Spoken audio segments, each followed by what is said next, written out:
J'étais aux anges, debout sur ce qui était censé être la porte de notre avenir. Mais lorsque Caleb a lâché la bombe en annonçant que ses parents emménageaient, j'ai eu l'impression que cette porte était plutôt une trappe sous mes pieds. Surprise, s'exclame Caleb avec un sourire, les bras écartés comme s'il s'attendait à être félicité. Mes parents vont emménager avec nous. C'est génial, non? Je suis restée bouche bée. C'était la première fois que j'en entendais parler. Et la joie que j'avais ressentie quelques instants auparavant s'est évaporée. Elle a été remplacée par un sentiment d'impuissance dans mes tripes. Nous venions de terminer la construction de la maison de nos rêves. J'y avais investi toutes mes économies, travaillant de longues heures pour nous offrir l'endroit idéal où Caleb et moi pourrions commencer notre nouvelle vie ensemble. Après une histoire d'amour éclair. Nous nous étions mariés lors d'une petite cérémonie il y a 6 mois. Si le comportement décontracté de Caleb contrebalançait mon intensité, je craignais parfois que nous ne voulions pas la même chose. Les petits commentaires qu'il faisait maintenant me semblaient être des signaux d'alarme, comme le fait qu'il aimerait à nouveau la cuisine de sa mère, que voir ses parents tous les jours lui manquait. Je les considérais comme de gentils sentiments, mais je craignais maintenant qu'ils ne révèlent des attentes que je ne partageais pas. Mes parents avaient été d'un grand soutien, ravis de voir leur fille unique si heureuse. Mais les parents de Caleb? C'était une autre histoire. Dès notre première rencontre, le regard perçant et les lèvres pincées de sa mère Éléanore m'ont indiqué qu'elle n'approuvait pas son père dont, très doux, s'est contenté de hocher la tête, les lèvres pincées. Caleb a continué à radoter. Inconscient de mon désarroi. Nous avons cette immense suite d'invités. Elle est parfaite. Maman meurt d'envie de passer plus de temps ensemble, et papa a besoin qu'on s'occupe de lui. Cela résout tout. Je clignais des yeux en essayant d'assimiler ces paroles. Tu les as déjà invités à vivre ici? Eh bien, oui, dit Caleb en haussant les épaules. Je me suis dit que tu serais d'accord. Je suis tellement excitée. Il me serra dans ses bras pour me féliciter. Je suis restée figée, incapable de lui rendre son étreinte. Mon esprit s'emballe. Comment avait-il pu penser que c'était correct? Me tendre une embuscade comme ça, aujourd'hui même, j'ai reculé, regardant Caleb dans les yeux. Ne penses-tu pas que c'est quelque chose que nous aurions dû décider ensemble? Le sourire de Caleb s'est effacé devant mon ton. Je veux dire, ce sont mes parents, et nous avons de la place pour eux. Quel est le problème? Je l'ai regardé bouche bée. Est-il sérieux? Le problème, c'est que c'est notre maison, pour laquelle j'ai passé des années à économiser. Tu ne peux pas inviter qui tu veux à vivre ici sans me demander mon avis.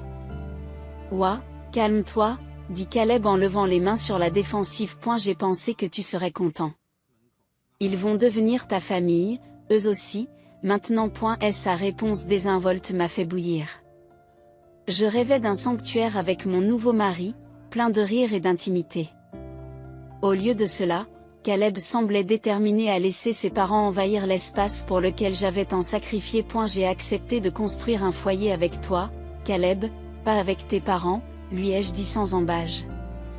Nous sommes mariés depuis 6 mois. Est-ce que je ne mérite pas d'avoir mon mot à dire sur ma propre maison? La façade nonchalante de Caleb a fini par se fissurer. Allez, ne sois pas comme ça, m'a-t-il supplié. Ils vieillissent.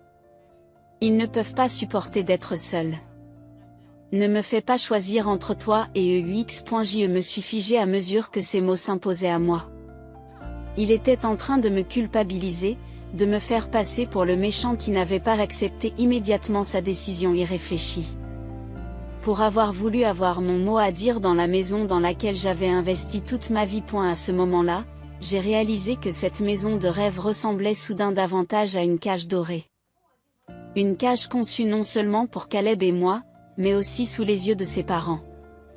Une surveillance masquée en tant qu'unité familiale. Je ne connaissais peut-être pas Caleb aussi bien que je le pensais, mais je me connaissais moi-même et je refusais d'être prise au piège. Les jours suivants se sont écoulés dans un silence intense. Je m'occupais de tâches mineures. évitant le contact visuel chaque fois que je croisais Caleb dans les couloirs de notre maison qui ne faisait pas vraiment rêver. La joie que j'avais ressentie en emménageant quelques semaines auparavant s'était transformée en ressentiment. Je savais que les parents de Caleb arriveraient d'un jour à l'autre, invités sans mon consentement à rester on ne sait combien de temps. L'idée qu'Eleanor et dont envahissent mon sanctuaire me donnait la chair de poule. Mais Caleb refusait d'en discuter plus avant, repoussant toute tentative de ma part de fixer des limites. On peut en parler ? Ai-je demandé alors que nous faisions la vaisselle ensemble un soir. Je ne suis pas à l'aise avec le fait que tes parents restent indéfiniment. Peut-être pourrions-nous d'abord faire un compromis sur une période d'essai. Caleb soupire, sans croiser mon regard. Tu exagères complètement ? Marmonna-t-il. Donne-leur une chance. Ils sont ravis de nous aider à nous installer. J'ai failli briser l'assiette que je frottais. Nous aider ? Plutôt nous contrôler et nous critiquer si Eleanor y est pour quelque chose. Avant que je puisse répondre, on a sonné à la porte. Le visage de Caleb s'est illuminé. Ils sont là. Et elle se sécha les mains et se précipita pour les faire entrer. Je les suivis lentement, le cœur serré. Mon sanctuaire disparaissait. J'ai entendu la voix stridente d'Eleanor dans l'entrée. Oh, quelle petite maison unique! Si moderne, je ne pourrais jamais vivre dans un endroit si froid et si étriqué, n'est-ce pas, Don s'est contenté de grogner en guise de réponse. Mes mains se sont crispées. J'ai conçu chaque centimètre carré de cette maison après des années d'efforts et de recherche. J'avais choisi des lignes épurées et un style contemporain. C'était mon rêve. Pas le leur. Caleb et ses parents arrivèrent alors au coin de la rue. Eleanor fronça les sourcils en voyant mon pantalon de yoga et mon t-shirt. Tu n'as pas l'air à l'aise, dit-elle avec un mince sourire. Caleb me lança un regard d'avertissement. Je me forçai à prendre un ton agréable. Bienvenue. Nous sommes encore en train de déballer nos affaires, alors veuillez excuser le désordre. Oh, n'y pensez plus. Eleanor me fait un signe dédaigneux. Nous sommes une famille maintenant, après tout. Pas besoin de formalité. Je doute fort qu'elle soit réellement de cet avis. Je me tournai vers Caleb, évitant le regard critique d'Eleanor. Pourquoi ne les conduirais-tu pas à la suite des invités pour qu'ils puissent s'installer ? Caleb les conduisit au bout du couloir, Eleanor critiquant au passage le décor neutre et stérile. Lorsque leurs voix se sont éteintes, je me suis affaissé contre le mur et j'ai pris une profonde inspiration. Ce n'était que le premier jour. Je pouvais sûrement faire en sorte que cela fonctionne d'une manière ou d'une autre. Caleb était mon mari et ils étaient ses parents. Au cours des jours suivants, cet optimisme s'est effondré. Eleanor critiquait tout, de ma décoration d'intérieur avant-gardiste à mes vêtements de détente immodestes en passant par ma cuisine exotique. Don la suivait à la trace. Et elle ne disait pas grand-chose. Mais ajoutait parfois sa propre remarque désobligeante. Ils réquisitionnèrent la cuisine et prirent le contrôle des repas.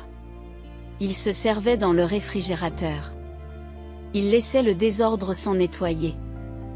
La routine structurée que Caleb et moi avions commencé à mettre en place a été complètement bouleversée. Mes tentatives de discuter des limites à ne pas dépasser n'ont abouti qu'à des disputes. Caleb m'a accusé de me soustraire à mon devoir d'épouse en veillant à ce que ses parents soient heureux.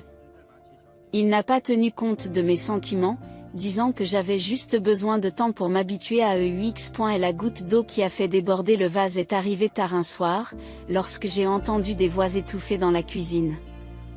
Je me suis approché, réalisant qu'il s'agissait de Caleb et de ses parents.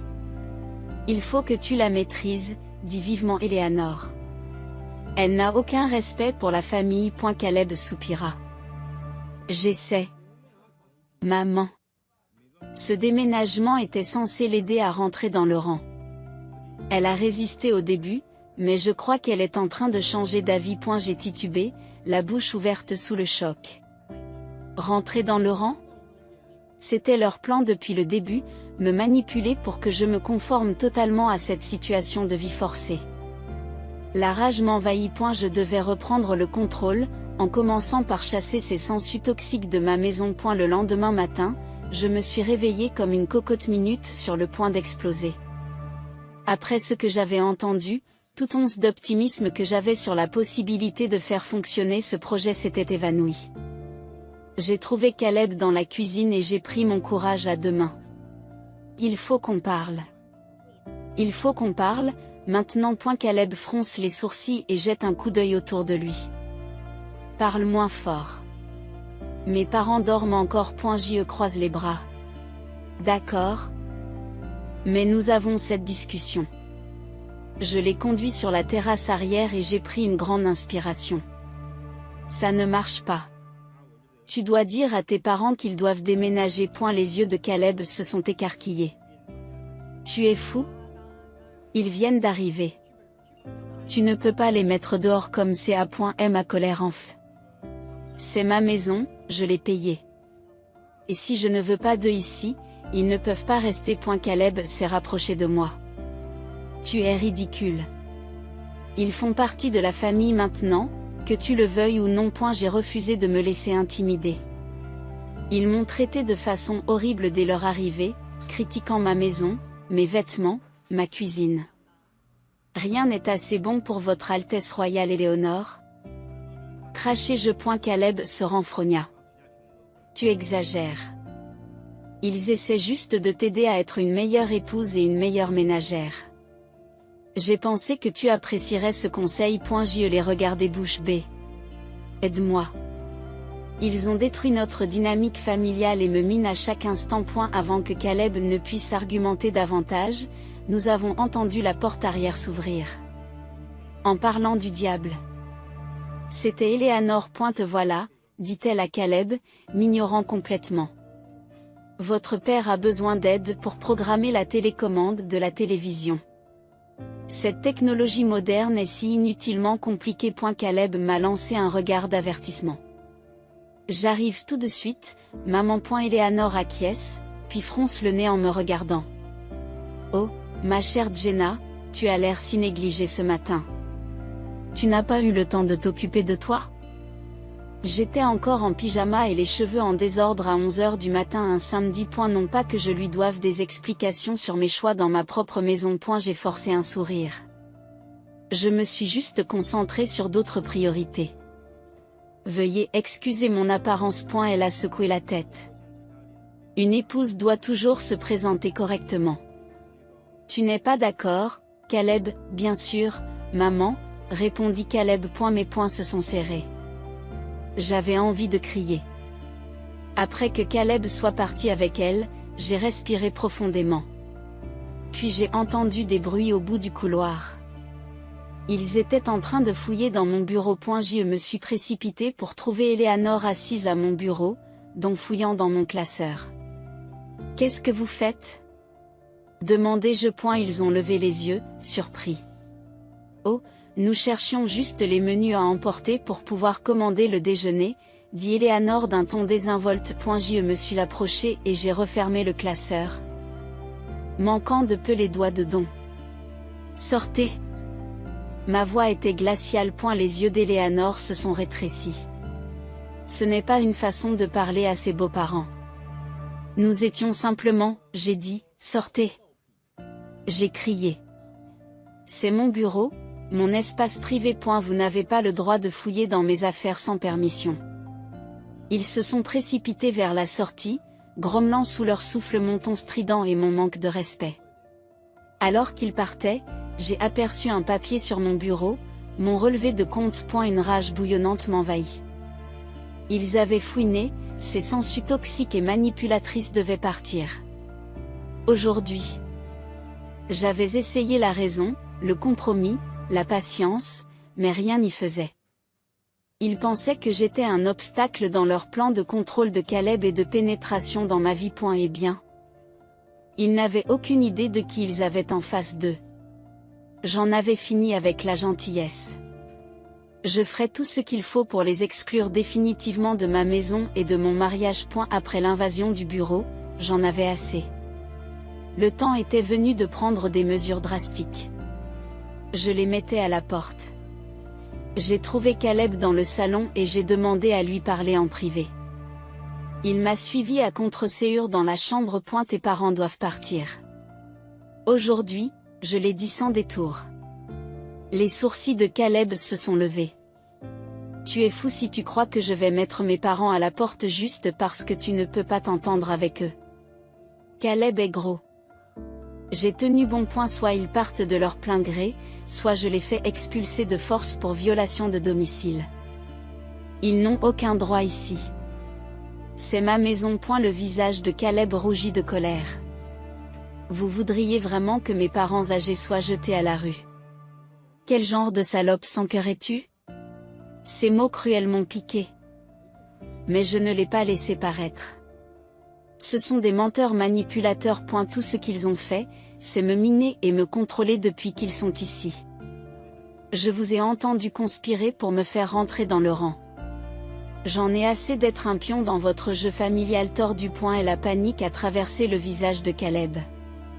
De toute évidence, ils ne s'attendaient pas à ce que je découvre leur plan. Tu te fais des idées, se moqua-t-il.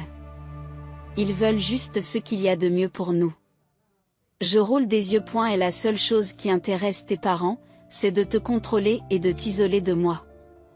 Si tu ne le vois pas, tu es encore plus délirant que je ne le pensais. Les lèvres de Caleb se retroussèrent en un rictus. Attention, Jenna. Continue à parler et tu me forceras la main. Je suis resté debout. Allez-y, jouez votre jeu. Parce qu'à moins qu'il ne parte aujourd'hui, la mienne sera un avis d'expulsion. Il m'a regardé dans les yeux, la mâchoire serrée. Pendant un instant, j'ai cru qu'il allait devenir violent, mais au lieu de cela, il a repris son souffle et a baissé la voix. Bon, admettons qu'il parte. Et après? Son ton est devenu moqueur. Tu récupères ton parfait petit sanctuaire? Ta précieuse maison non souillée par ma famille? Je n'ai pas répondu, attendant qu'il en vienne au fait. Caleb s'est rapproché. Tu acceptes que mes parents vivent ici avec grâce. Je divorce et je prends la moitié. Nous vendons cette maison et tu repars à 0. J'ai été ébranlé par son ultimatum. Il menaçait de détruire notre mariage, juste pour garder ses parents toxiques. Tout l'amour que j'avais ressenti pour lui s'est évanoui à ce moment-là. Très bien, ai-je dit d'un ton glacial. Les papiers du divorce seront prêts demain matin. Et la stupeur s'est répandue sur le visage de Caleb. De toute évidence, il ne s'attendait pas à ce que je le prenne au mot. Dommage pour lui. Je refusais d'être manipulé plus longtemps. Même pas de la part de mon mari. Qui n'est qu'une excuse molle. J'ai pris mon sac à main et me suis dirigé vers la porte. Caleb s'est précipité à ma suite. Où vas-tu? Demanda-t-il. Contacter mon avocat. J'ai claqué la porte derrière moi, bloquant ses protestations. En sortant de l'allée, un immense sentiment de soulagement m'envahit. Je reprenais ma vie en main. A eu cours des heures suivantes, j'ai parlé à mon avocat et à mon agent immobilier. Mon nom était le seul à figurer sur l'hypothèque et l'acte de propriété. J'avais tous les droits légaux sur la maison. Les comptes financiers étaient séparés et il n'y avait pas de bien commun. Caleb n'avait aucun moyen de pression. Ses crises de colère et ses menaces étaient vaines. Le seul lien qui nous unissait était un certificat de mariage fragile, et il allait bientôt être déchiré. J'y suis revenu ce soir-là avec un calme à toute épreuve. Les parents de Caleb s'étaient fait discrets. Caleb est apparu, contrit. Écoutez, on ne peut pas en parler, a-t-il plaidé. J'ai réagi de manière excessive tout à l'heure. Ne fais rien de radical. J'ai brandi l'enveloppe de manille envoyée par mon avocat. La seule chose à faire maintenant, c'est de parler entre avocats, d'accord? Je demande le divorce demain à la première heure. Le visage de Caleb s'est décomposé. Pendant un instant, j'ai presque eu pitié de lui. Il avait parié sur ma conformité et avait tout perdu. Mais je refusais de me laisser influencer par la sentimentalité. Pas quand ma maison, mon indépendance et mon estime de soi étaient en jeu. Elle m'a tendu la main, le désespoir dans les yeux. Jenna, s'il te plaît. J'ai fait un pas hors de portée. Il faut qu'ils soient partis avant que le shérif n'arrive pour les escorter. Je resterai à l'hôtel jusqu'à ce moment-là. Sans un autre regard, je suis sorti. Et la maison de rêve dans laquelle Caleb m'avait attiré n'était plus qu'une scène de crime. Il était temps de prendre un nouveau départ. Sans mon mariage raté et sans cette belle famille infernale. Les jours suivants se sont écoulés dans le flou. Je partageais mon temps entre le bureau de mon avocat et l'hôtel, réglant les détails du divorce et évitant la toxicité à la maison. Mon téléphone ne cessait d'être saturé d'appels et de textos de Caleb, allant de la supplication désespérée à l'insulte vicieuse. Ses tentatives de me manipuler pour me ramener sous son contrôle n'ont fait que renforcer ma détermination. Je suis retourné à la maison une fois pour vérifier l'avancement de leur déménagement. Comme prévu, les parents de Caleb s'accrochaient toujours. Vous ne pouvez pas nous jeter dehors sans endroit où aller, s'écria Elinor alors que je faisais le tour de la maison. Je vous ai prévenu à temps, ai-je dit calmement. Vous avez eu tout le temps de prendre des dispositions. Dont s'est levé du canapé avec un air renfrogné. Nous avons vendu notre maison pour nous installer ici avec notre fils. Comme il nous l'avait promis. Maintenant, où allons-nous aller? J'ai haussé les épaules. Ce n'est plus mon problème. Rester ici n'a jamais fait partie du marché. Je les ai laissés divaguer et je suis allé trouver Caleb en train de ranger la chambre. Ses yeux étaient injectés de sang, ses cheveux ébouriffés. L'arrogance qu'il dégageait autrefois avait disparu. Jenna, sois raisonnable, a-t-il plaidé. Nous pouvons trouver une solution. Dis-moi juste ce que tu veux. J'ai fait une pause, l'observant attentivement. L'homme dont j'étais tombée amoureuse semblait être un étranger à présent. Ce que je veux, c'est que cette situation toxique prenne fin. Mon avocat me contactera. J'ai commencé à partir lorsque Caleb a soudainement saisi mon poignet, assez fort pour le meurtrir. Pour la première fois, j'ai eu peur. Et ne fais pas ça, Jenna. A-t-il sifflé en serrant les dents. Tu n'as aucune idée de ce que tu es en train de faire. L'adrénaline m'a traversée. J'ai arraché mon bras de son emprise. Menace-moi encore, et tu ne feras qu'aggraver ton cas, ai-je dit froidement. Puis je suis parti sans me retourner. Le jour du déménagement n'a pas tardé à arriver. La police étant prête à intervenir, les résistants hostiles ont finalement été expulsés de ma maison. Caleb m'a jeté un regard noir tandis qu'il s'éloignait, vaincu. Je me tenais sur le perron, observant le désordre qu'ils avaient laissé derrière eux. Caleb avait clairement saccagé l'endroit par dépit et par colère, mais le sentiment de paix et de liberté valait bien n'importe quel nettoyage. Alors que je commençais à ranger, mon téléphone a sonné avec un numéro local inconnu. Je répondis avec hésitation, me demandant s'il s'agissait d'une nouvelle tirade de Caleb, mais au lieu de cela, une voix féminine joyeuse me répondit « Bonjour, c'est Jenna. » La femme de Caleb. Je me suis hérissée à l'idée d'être identifiée de la sorte. Bientôt ex-femme, oui. Dit-elle d'un air surpris, mais pas méchant. Je suis désolée de ne pas l'avoir su. Je suis Lucie, présidente du conseil d'administration de l'association des propriétaires du quartier. Nous voulions faire le point sur la situation. Au fur et à mesure de ces explications, je me suis rendu compte que la nouvelle de l'infestation de mes beaux-parents s'était répandue et que la communauté était de mon côté. Lucie a déclaré que les voisins avaient observé leur comportement grossier et leurs droits dans toute la ville. Tout le monde a été consterné lorsqu'ils ont appris leur présence indésirable dans ma maison et la façon abusive dont Caleb leur avait permis d'agir. Tu es très courageuse de leur tenir tête, m'a dit Lucie en me soutenant. N'hésitez pas à nous faire savoir si vous avez besoin de quoi que ce soit.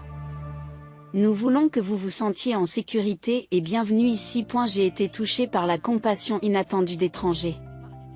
Après m'être sentie isolée et piégée pendant si longtemps, le fait de savoir que d'autres avaient perçu l'injustice de ce que j'avais enduré m'a apporté un réconfort inestimable. Au cours des jours suivants, l'indignation du voisinage est devenue encore plus évidente.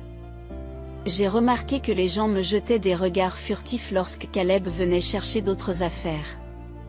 Les amis qu'il m'avait présentés ont cessé de répondre à ses appels. Personne ne lui a témoigné de la sympathie ou du soutien. Au début, il a semblé ne pas s'en rendre compte, se plaignant auprès de moi de leur déloyauté. Mais très vite, l'exclusion a semblé l'épuiser. Un jour, je l'ai surpris assis dans sa voiture dans la rue, la tête entre les mains point pour une fois. Il semblait comprendre l'impact de ses actes. Pas seulement sur moi, mais sur la façon dont toute la communauté le considérait désormais. Je me sentais presque mal de le voir si abattu.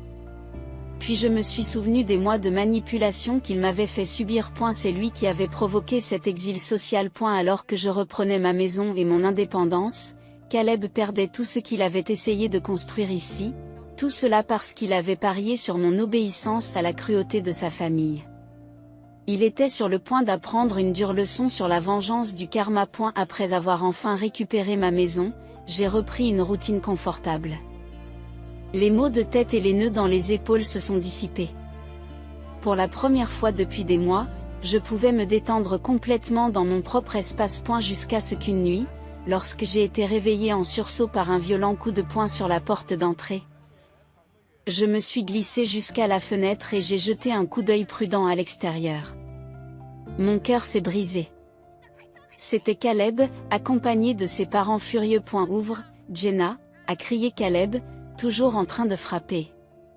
Tu ne peux pas nous enfermer hors de notre propre maison. J'ai résisté à mes nerfs et j'ai entrouvert la porte. Je t'ai dit que c'était ma maison maintenant. Vous n'avez aucun droit d'être ici. Caleb a essayé de se frayer un chemin, mais j'ai tenu bon. Eleanor fit claquer sa langue d'un air désapprobateur par-dessus mon épaule. Ne sois pas mesquine, Jenna, gronde-t-elle. Nous avons laissé des choses derrière nous. Laisse-nous entrer pour les récupérer. J'ai secoué la tête. Je vous les ferai livrer. Maintenant, partez avant que j'appelle la police. Caleb a grogné, poussant fortement la porte. Je n'ai pas pu le retenir. Ils sont entrés en masse alors que je reculais en trébuchant. Vous ne pouvez pas m'empêcher d'entrer dans ma propre maison. Caleb a crié. Se mettant à ma hauteur. Nous avions un accord, tu te souviens? Mes parents vivent ici, ou pas de mariage? Le cœur battant, je me suis redressée. Je refusais de me recroqueviller dans mon propre domaine. L'accord est nul maintenant que nous divorçons, dis-je fermement. Et j'ai tous les droits légaux sur cette propriété. Alors je vous le dis une dernière fois, sortez de chez moi. Eleanor fait un geste dédaigneux de la main. Vous, les jeunes, et votre mélodrame, vous finirez par reprendre vos esprits. Maintenant, écartez-vous et laissez-nous passer. Ils essayèrent de me dépasser pour se diriger vers les chambres. L'adrénaline inondait mes veines. Je n'allais pas céder le contrôle une nouvelle fois. D'un seul geste, j'ai sorti mon téléphone et j'ai appuyé sur le bouton de panique relié au système de sécurité, ce qui a déclenché l'alarme. Caleb et ses parents se plaquèrent les mains sur les oreilles, criant en signe de protestation. J'ai profité de ce moment de distraction pour les ramener vers l'entrée. À ce moment-là, des lumières bleues et rouges clignotantes sont apparues à l'extérieur et des véhicules de police se sont arrêtés, alertés par l'alarme. L'agitation a dû également attirer l'attention des voisins, car des têtes ont commencé à sortir des fenêtres et des portes de la rue. Deux officiers s'approchent, l'air sévère. Nous avons reçu une alerte de panique de cette résidence. Y a-t-il un problème ici? Caleb tente de répondre, mais c'est moi qui m'avance en premier. Oui, officier, j'ai besoin de votre aide. Mon futur ex-mari et mes beaux-parents sont entrés sans autorisation alors que je leur ai demandé plusieurs fois de partir. Je leur ai montré les papiers du divorce et la demande d'ordonnance restrictive. Les officiers ont hoché la tête en signe de compréhension. Vous devez tous les trois venir avec nous, ont-ils dit à mes intrus stupéfaits. Caleb a protesté bruyamment en disant que c'était aussi sa maison, tandis qu'il escortait le trio provocateur vers la sortie. Avant que la porte ne se referme, Eleanor me fixa d'un regard glacial. Tu vas le regretter, a-t-elle sifflé.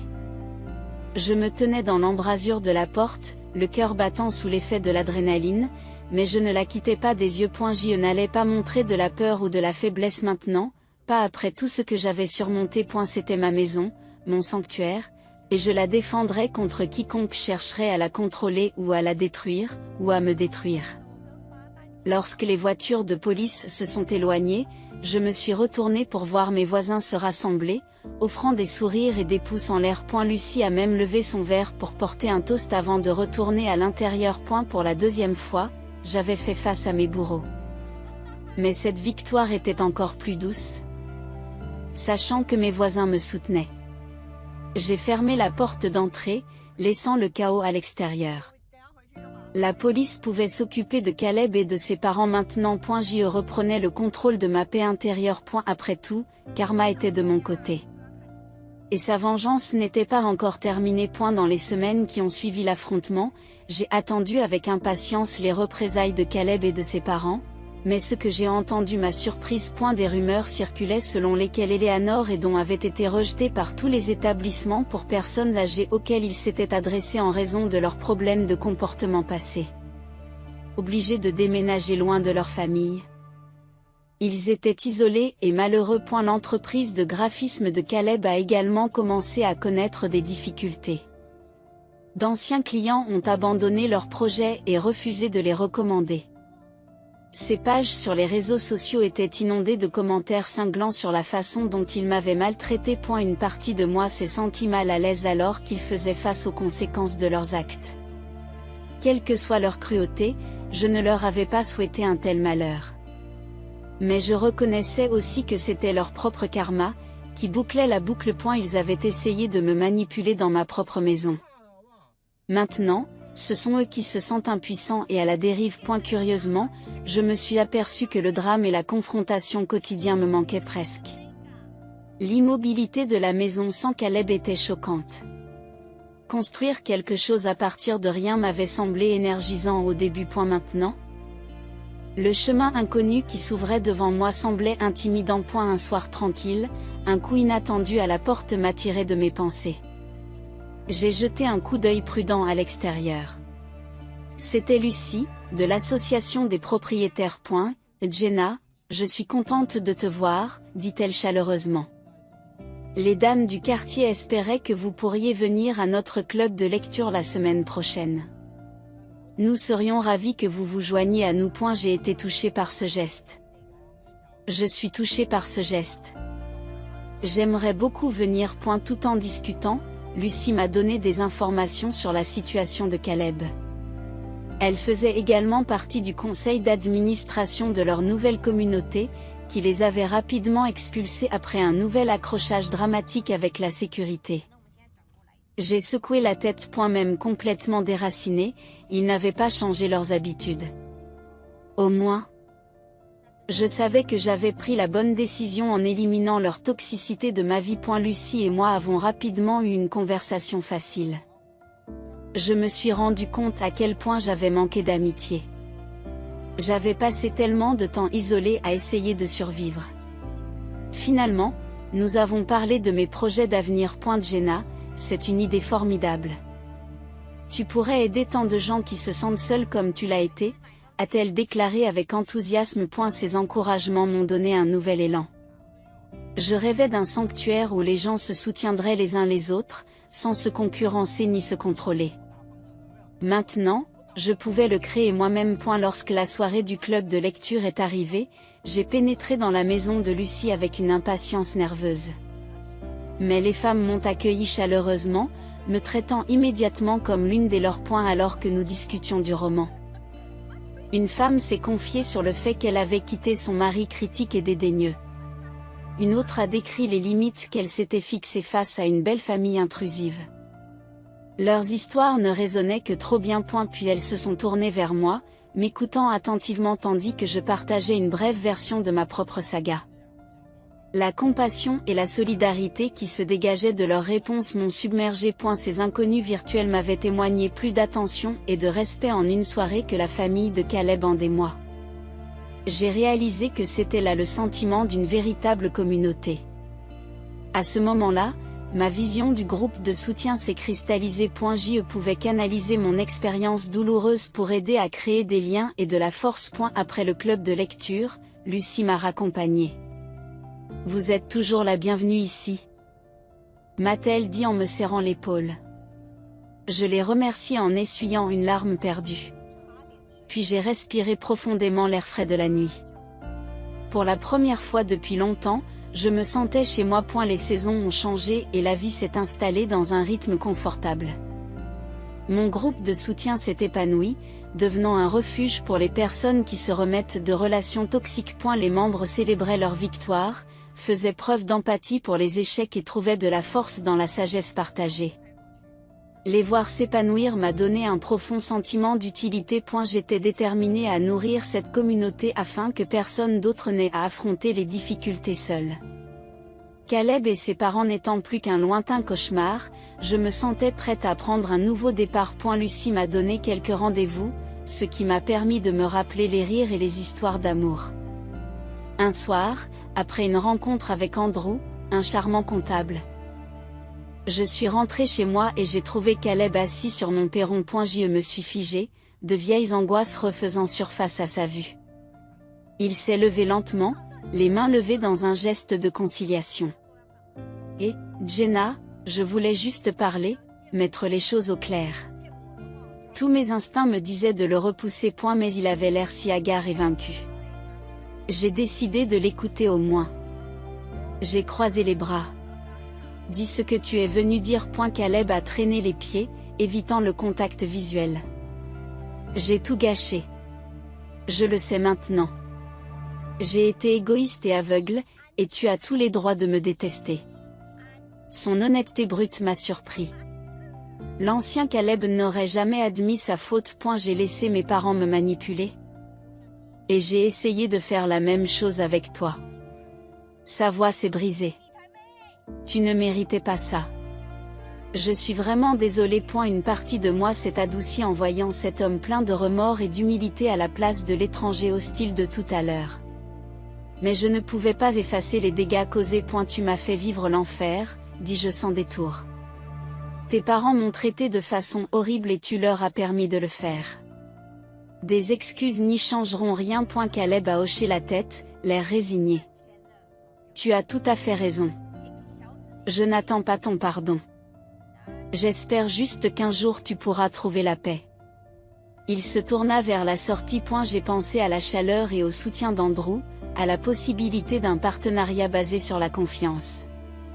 Une ardoise propre m'attendait, mais il fallait d'abord tourner la page. Caleb, attends, l'appelai-je après lui. Il s'est retourné, méfiant, mais plein d'espoir. J'ai choisi mes mots avec soin. J'apprécie que tu prennes tes responsabilités et je te souhaite bonne chance, mais nos chemins se sont séparés il y a longtemps. Caleb esquissa un sourire triste. Je comprends. Pour ce que ça vaut, je regretterai toujours la façon dont les choses se sont terminées entre nous. Merci de m'avoir écouté. Alors que je le regardais partir, un étonnant sentiment de calme m'envahit. Ce chapitre douloureux s'était enfin refermé. Plus tard, au club de lecture, j'ai raconté aux dames les excuses de Caleb. Elles m'ont félicité d'avoir réussi à tourner la page tout en respectant mes limites. Tu es libéré de ce désordre pour de bon maintenant, a déclaré Lucie en levant son verre de vin. Les autres applaudissent. Leur solidarité n'a jamais manqué de me remonter le moral. J'ai alors compris que le foyer que j'avais essayé de créer avec Caleb n'était qu'une illusion. Mon véritable foyer était ici. Parmi ces gens qui m'accueillaient pleinement. À eu fil du temps, Caleb est devenu un lointain souvenir. Pendant ce temps, Andrew et moi nous rapprochions, nous liant par de longues discussions, une affection facile et mes terribles tentatives de cuisine. Un soir, alors que nous étions blottis l'un contre l'autre devant la télévision, Andrew a fait le tour de mon salon douillet. Tu as fait une si belle maison, m'a-t-il dit. J'ai serré sa main, souriant de contentement. Cette maison représentait ma résilience et mon indépendance. Mais c'est la communauté que j'avais créée qui la rendait complète. Notre maison, ai-je murmuré.